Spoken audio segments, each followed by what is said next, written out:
Hey, you're listening to Marketing Out Loud, a daily podcast where I share advice, stories, and insights to help you build a thriving consulting or professional services practice. To subscribe to the show, head over to marketingoutloud.fm.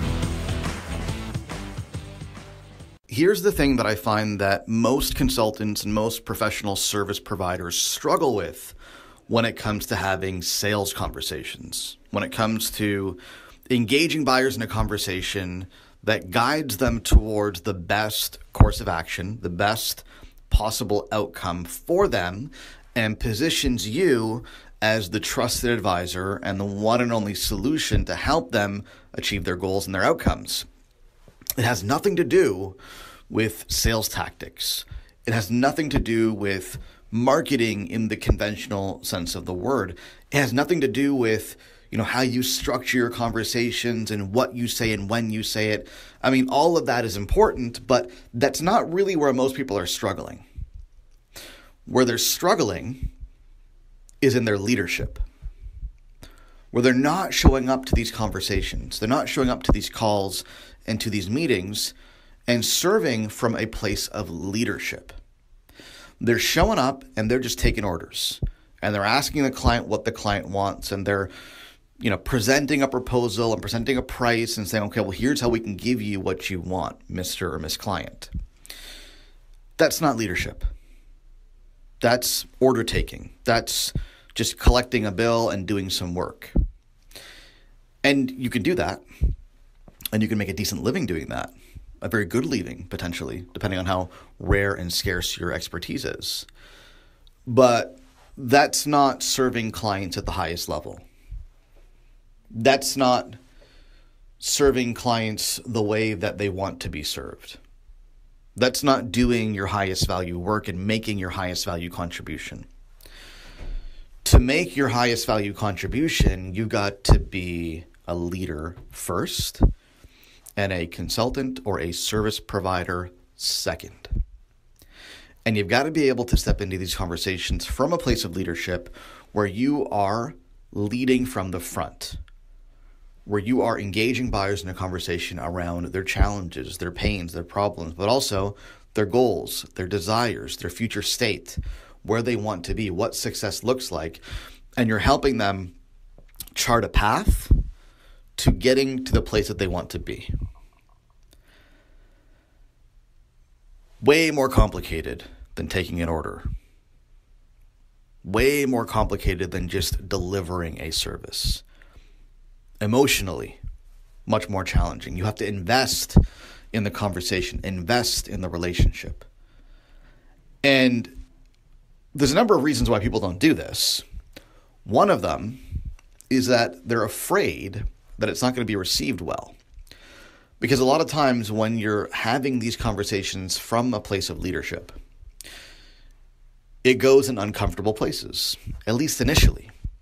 Because the buyer or the client may feel like they need something and they want something, and they may feel like the thing that they want is the thing that's going to solve their problem, but you know better because you're the expert and you can see things that they can't see, and you can see through their blind spots.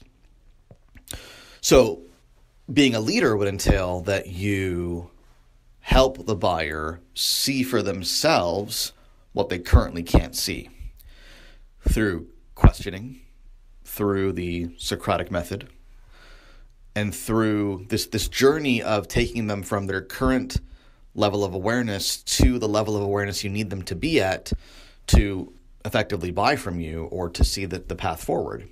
And that's challenging and that's difficult, and clients don't always like it. Especially when they're looking for a quick fix and they want someone to just come in and just, put a Band-Aid on their wound. They may not want to get into that dance with you. And sometimes, they react negatively to it. And the fear of that often holds people back from taking a position of leadership, from leading the conversation, having that higher value conversation, and not just taking an order. But that's a mistake.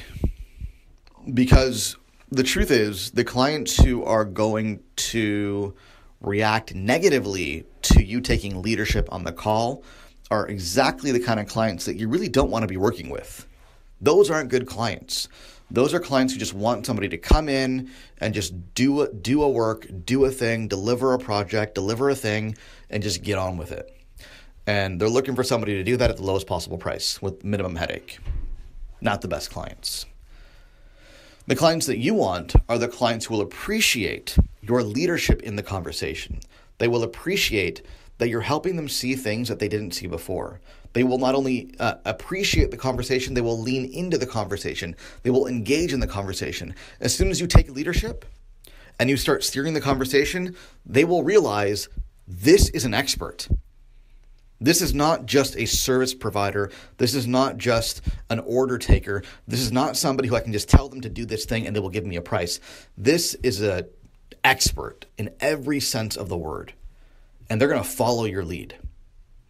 Those are the clients you want, because ultimately those are the clients who are going to partner with you and work with you to achieve the best possible outcome. That's what you want. But to get there, you can't be afraid to lead. You can't be afraid to step out and say, look, Mr. Client, I understand that this is what you're saying that you want, but look at it from this perspective, or think about this, or what about this, or have you considered that? You cannot be afraid to lead that conversation.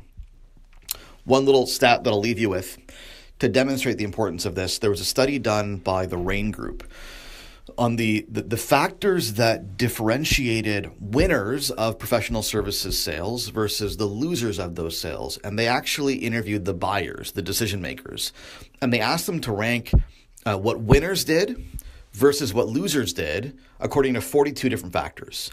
And the number one factor that buyers of professional services sales said that differentiated the winners of those sales, the ones who won the deals, was that the seller educated the buyer with new ideas and perspectives.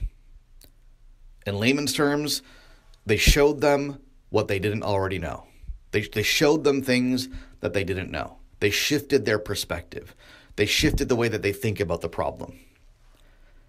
And the thing that the losers did, the ones who did not win those sales did the worst, ranked dead last, 42nd, was the same thing. So this is the crux of the matter. If you can effectively lead these conversations and show buyers that which they could not see without you, you're going to have clients lining up to work with you, and you're going to have clients for life. And if you don't, well, you're going to struggle.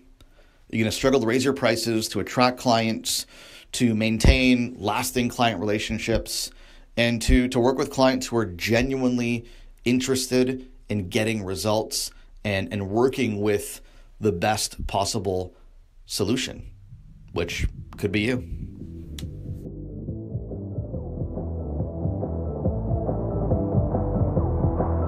Hey, thanks for listening. Do me a favor, if you like what you hear, go on iTunes and leave us a rating and a review, because it helps more people discover the show. Thanks so much.